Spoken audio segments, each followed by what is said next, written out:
Mpira wa miguu si mchezo wa dakika 90 pekee. Ni vita, ni imani, na kwa wengine ni swala la kufa na kupona. Kuna mechi ambazo filimbi ya mwamuzi haimaanishi kuanza kwa mchezo, bali ni mlio wa king'ora cha vita. Karibu kwenye ulimwengu wa dabi 10 zinazoogopwa zaidi duniani.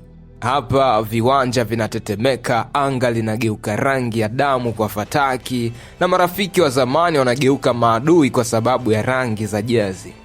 Shika kiti chako vizuri, maana safari hii inaenda kuwa safari ya msisimko wa kutisha, lakini wenye burudani ya kipekee. Karibu.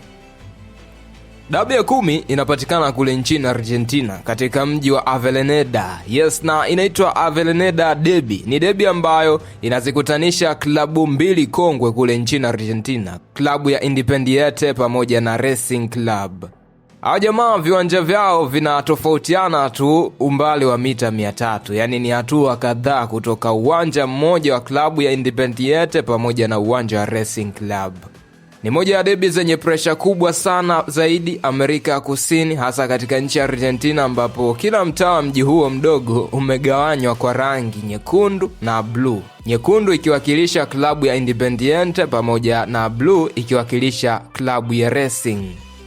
Derby ya 9 ni derby ya Lisbon derby ambayo inapatikana kule nchini Ureno, Portugal, kule kwa kina Cristiano Ronaldo, na club ambazo zinakutana hapa ni Benfica pamoja na Sporting Lisbon. Sporting Lisbon ni moja ya klabu ambayo ilianza kukigundua kipaji cha Cristiano Ronaldo. Alitokea Sporting Lisbon akahamia katika klabu ya Manchester United. Sasa hili ndo dabi kuu katika mji wa Lisbon. Uhalisia katika hizi timu zinawakilisha matabaka tofauti ya kijamii jijini Lisbon tangu kuanzishwa kwake.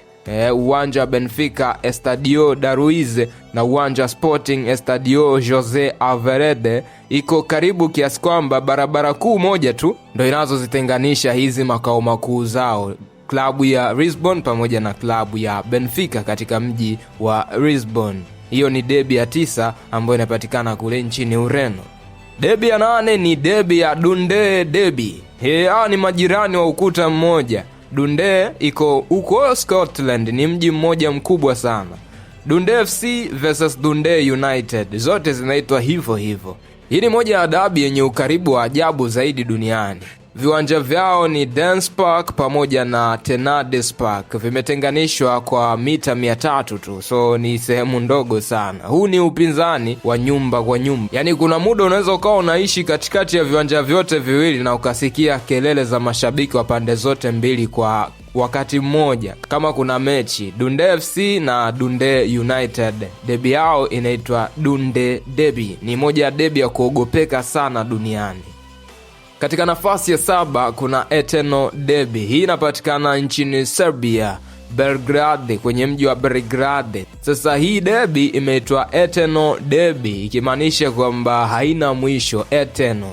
Ni derby ya milele. Derby ya milele kwa sababu upinzani wao unasemekana hauna mwisho. Mashabiki wa huko wanajulikana kwa vurugu kubwa na kutumia fataki kiasi cha kufunika uwanja mzima kwa moshi mweusi. Yani mashabiki wa Eternal Derby hawajawahi kupoa. Sio mashabiki wa klabu ya Red Star Belgrade ama Partizan Belgrade. Yes, hii ni derby ambayo inazikutanisha hizi klabu, Partizan Belgrade pamoja na Red Star Belgrade. Ni Eternal Derby ambayo inapatikana katika mji wa Belgrade katika nchi ya Serbia. Ndiyo derby namba 7 ya kuogopeka zaidi duniani. Derby ya 6 ni derby ya Merseyside Derby. Derby ambayo inapatikana nchini Uingereza katika mji wa Liverpool. Hapa nakutana Liverpool wenyewe versus Everton. Viwanja vyao vya Anfield pamoja na Goodison Park vimetengwa na bustani moja tu inayoitwa Stanley Park.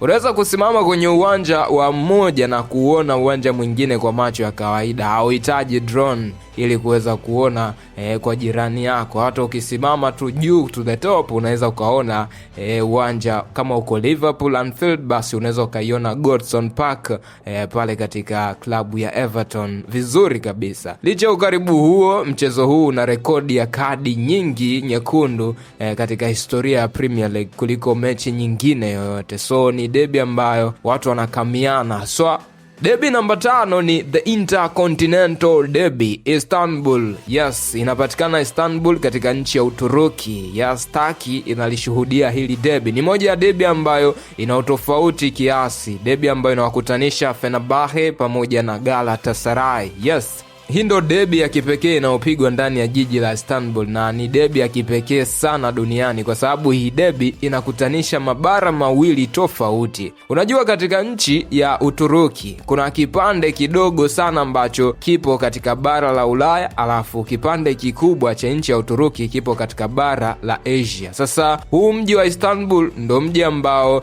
kipande chake kidogo kimeingia katika bara la Ulaya. Kwa hiyo kuna watu wanaishi Istanbul ya Ulaya na kuna watu wanaishi Istanbul ya Asia. Sasa Fenerbahce ipo upande wa Asia na Galatasaray ipo upande wa Ulaya. Zimetanganishwa na bahari ndogo ambayo wanaita Bosphorus. Sasa mashabiki kuvuka bahari kwa feri kwenda kupambana.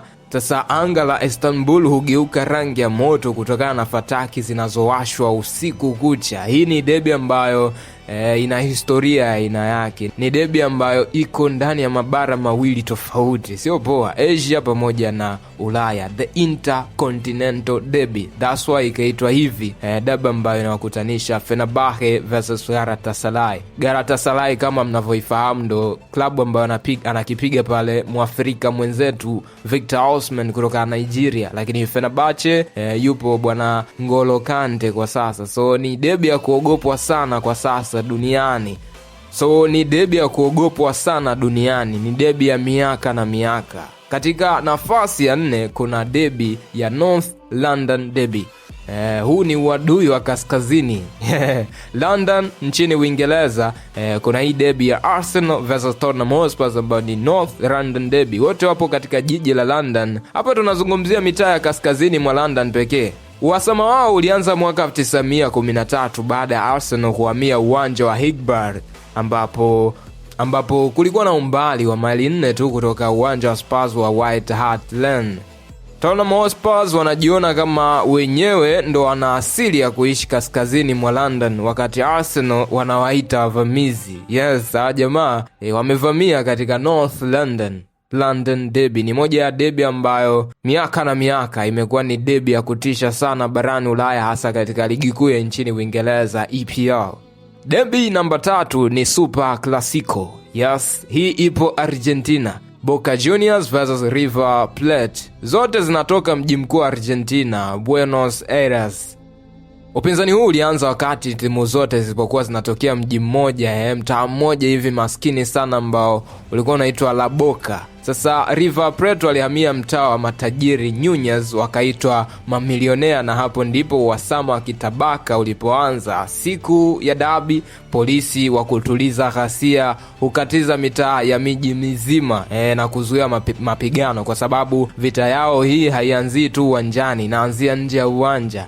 Ni moja ya derby ambayo inaogopwa sana katika nchi Argentina. Imeshasababisha mpaka vifo katika miaka hiyo ya nyuma. Sasa ni derby ambayo kila siku ni derby ya kuogopwa zaidi duniani. Wanaita Super Clasico. As you know, watu wa Amerika Kusini na vurugu ni vitu vyao sana. So ni derby ambayo inakuwa na vurugu sana. Ni derby ambayo haijawahi kupoa siku zote.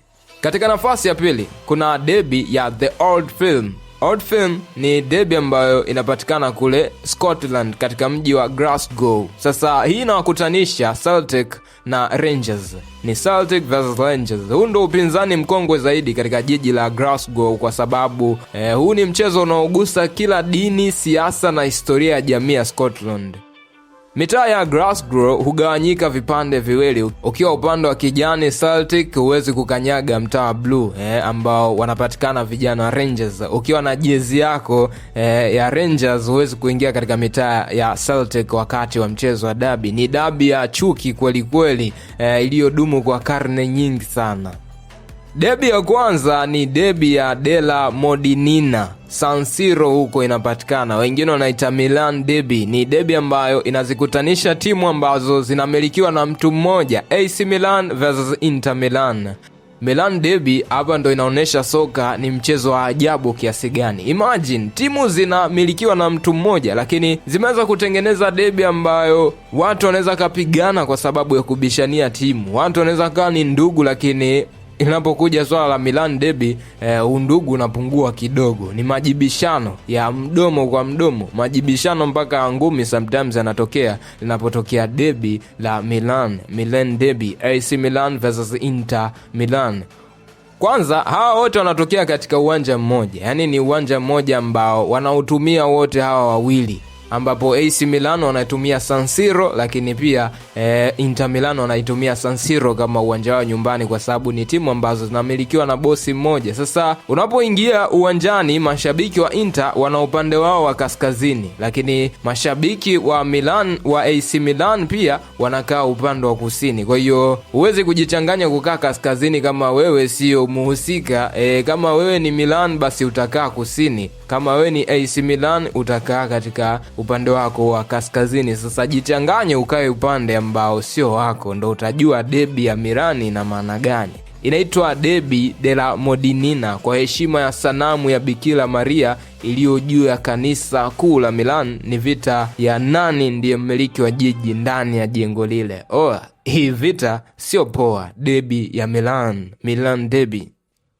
By the way, derby hizi zinatufundisha kuwa soka ni zaidi ya michezo, ni utambulisho. Ingawa zinaweza kutisha na kuleta pressure, lakini bila derby hizi soka lisingekuwa tamu, lingekuwa kama chakula kisichokuwa na chumvi. Asante kwa kuwa nami. Mimi naitwa Dennis Dinominator. Hapa ni Super 12 ya Dino Television. Hakikisha unakuwa wa kwanza kupata story kama hizi kupitia hapa katika mitandao yetu ya kijamii. Unaweza ukasubscribe kama uko YouTube, basi gusa subscribe. Kama uko kwenye mitandao ya kijamii gusa follow hapo, ili wa kwanza kupata update story zote za kimichezo kutoka kwetu. Asante kwa kuwa nami mwanzo mpaka mwisho.